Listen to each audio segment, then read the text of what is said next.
Welcome back to the party, the underground guitar party. Today we're going to be working on a UGP basics. Today I'm going to be sharing with you the bluesy minor pentatonic scale. This is an important scale, and I'm also going to share with you how it can drop you off at two important places on the neck, the G at the 3rd fret and the A at the 5th fret. That'll allow you to continue rocking if the chord changes or if the music changes. To make everything simple today, I'm just going to talk in numbers. I might not necessarily talk in notes except for those drop-offs that we mentioned earlier.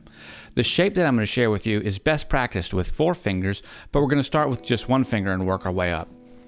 This type of video is the kind of video you can come back to over and over, so give it a shot, watch it a few times, and then get your guitar and sit on the couch and play this different pattern as you go through watching your favorite TV shows. Even other UGP videos.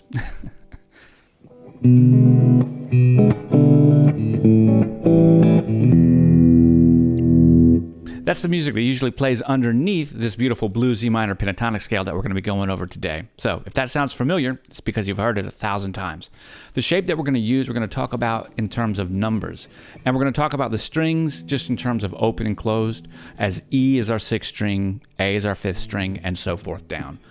We begin the scale with a shape that we're going to repeat throughout the neck, but for right now we're just going to keep it in the bass position. And generally the scale is actually played with 4 fingers, where your first finger would bar. So as you're moving the scale up the neck and things like that, your first finger will become the bar. However, that will become the 0 position when you move around the neck later. If that doesn't make sense now, no worries, it will in a few minutes. So the way this works is by repeating a pattern up and down the neck. 0, 3, 0, 1, 2, 0, 2, 0, 2, 3, 0, 3, 0, 3. Just like that.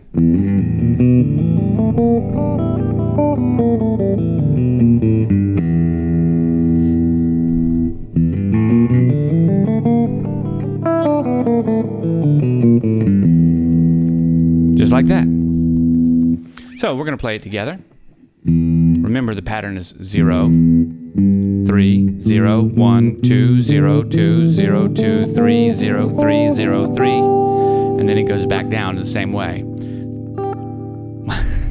3, 0, 3, 0, 3, 2, 0, 2, 0, 2, 1, 0, 3, 0. So it's 14 notes if we count them out. If we just think about how many notes we're going to play, this will be important in a minute. 1, 2, 3, 4, 5, 6, 7, 8, 9, 10, 11, 12, 13, 14. Another important thing to notice, I know that we're not practicing it so much right now, we're just kind of explaining some technicalities of it. Our first note that we start off is an open position, low E string. But the last note we end up is our high E string in this position right here. This is our G. And this position right here is important because the scale actually ends, we reach the top of the scale at the E here, but most of the time we just slide on up to grab that E, or excuse me, to grab that G. That's going to allow us to do something from there, which would be to jump with a bar chord like we were talking and pop our little pinky finger right there to begin our scale to come back down. As you can hear, it would go back down on the G minor pentatonic scale.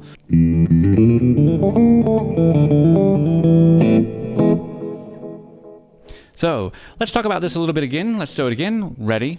1, 2, ready, go. We're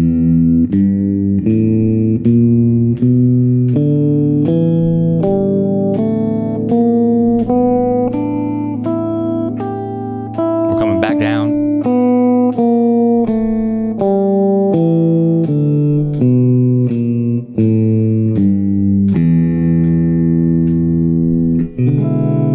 That E7 right there.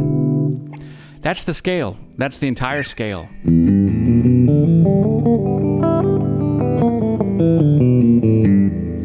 And it's a lot of fun. You can also end on an E, you can end on an A7, you can end on a B7 if you want. There's a lot of fun stuff you can do right there.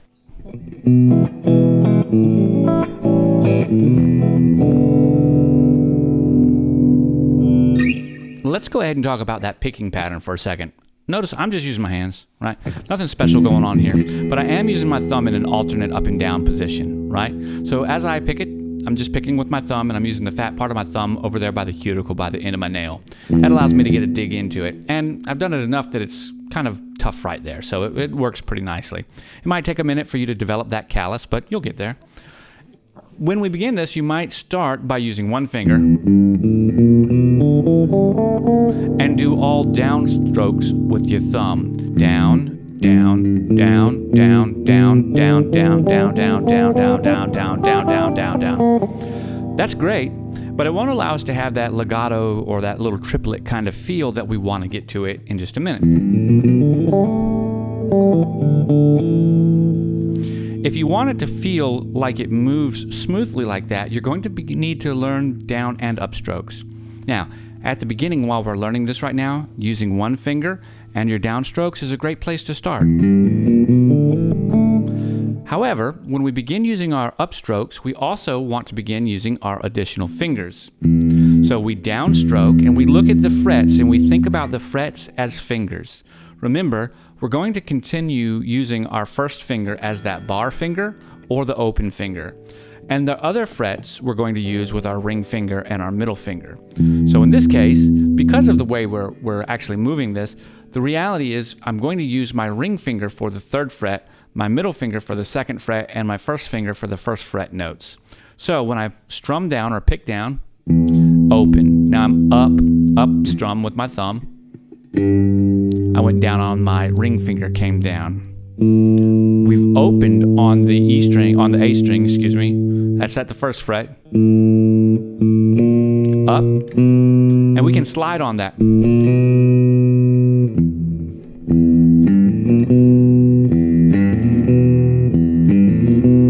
So down, up, slide, or down, up, hammer.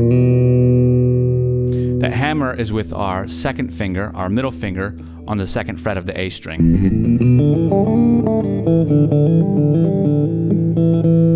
Okay, now that technique right there will help you just get real smooth with all of this, and it takes some time, so we go nice and slow. I'm going to go nice and slow, down, ups with your thumb, and I'll call it out, but I'll use my pattern that I've already got. So I can only call out one thing at a time, so you're going to hear me calling out the strokes of my thumb as the strings are changing as well.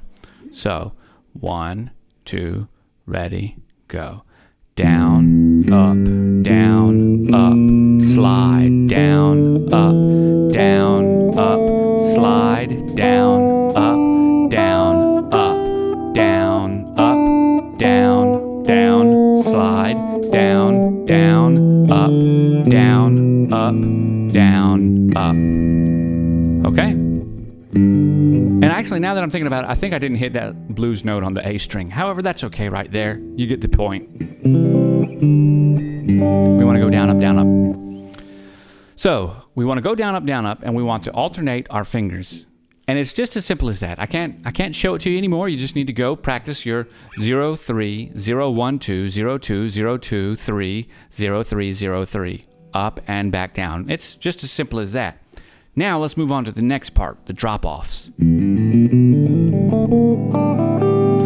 we get up here to this 3rd fret of our high E string, which is a G, this is an important place for us because the scale technically ended at the open fret of the E, high E, because we started at the open fret of the low E. So when we start at the open fret of the 3rd fret on the high E, it's like we're kind of beginning again. Now, if we jump up 3 frets to the A and then push it up 1 more to the A sharp, we can bar with our first finger, put our pinky finger on the A sharp, and begin the walk down.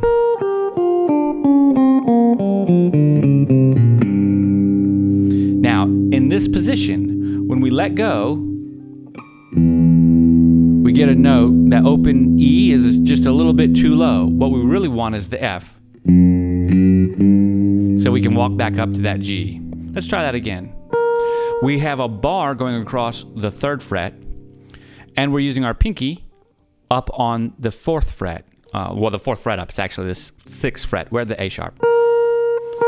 Where in this case, we're going to say the same thing that we did again. 3, 0, 3, 0, 3, 2, 0, 2, 0. 2, 0, 2, 1, 0, 3, 0. And now we're going to go down to our fret 1, and we're just going to walk that up. See how that works? Pretty nice, right? So let's show you that coming all the way up. The way we get there is as we get dropped off from our original E minor pentatonic. From here, we slide up with our middle finger to the to the 5th fret, that A, and then we put our pinky down. And when we put our pinky down, we allow that to be a longer transition. We're allowing this to take as long as we want so that we can put our barred finger across, and then we can begin to walk back down.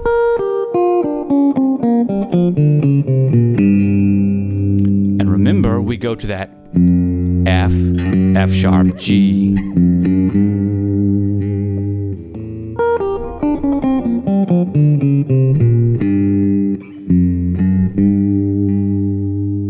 Okay, how cool is that? Now, we can walk that back up if we want to.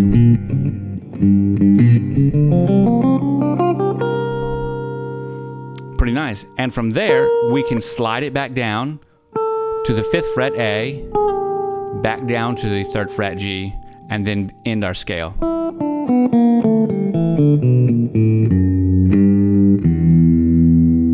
I kind of did a little impromptu. Another important thing to note, when you're doing this kind of stuff, some of these things that'll happen, they're called accidentals. Don't stop, don't quit, don't end, just keep going. It's totally okay. All right, okay, now let's talk about the other drop-off point that we can get to.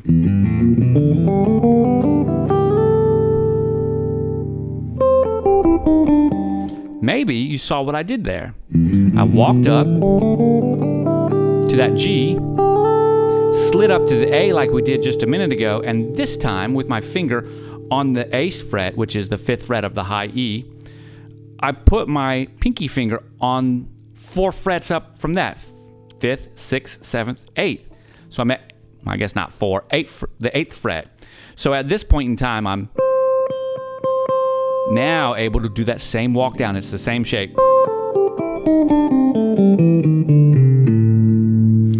And then if we want to walk it back up, we can do open, 3rd fret G, and then A on the low E string.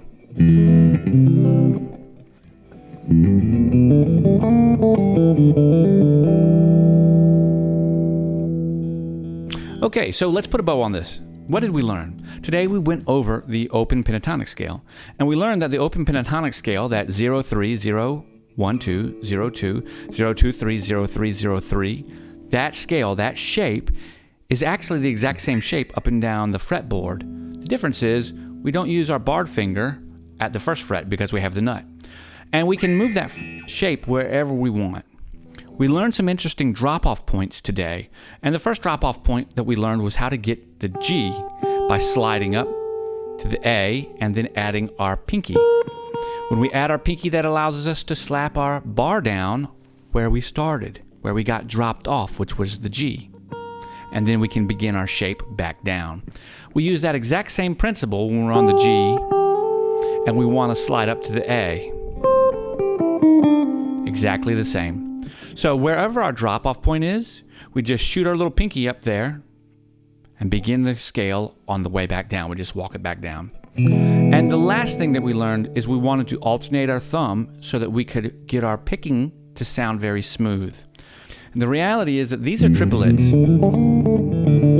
So think triplet, triplet, triplet, triplet, triplet, triplet, triplet, triplet, triplet, triplet. Just like that. Guys, I hope that you have found this fun and helpful. I think we've done it. Don't forget to leave a comment and a like down below. I want to say thank you for watching. Remind you guys that I'm Rob. Don't forget to rock on with this UGP Basics. And if you'd like, send us a photo, one picture, to jam@undergroundguitarparty.com, and we'll get you featured at the end of this video, and just like the others. I want to thank you for watching once again. Catch you on the flip side. Bye for now.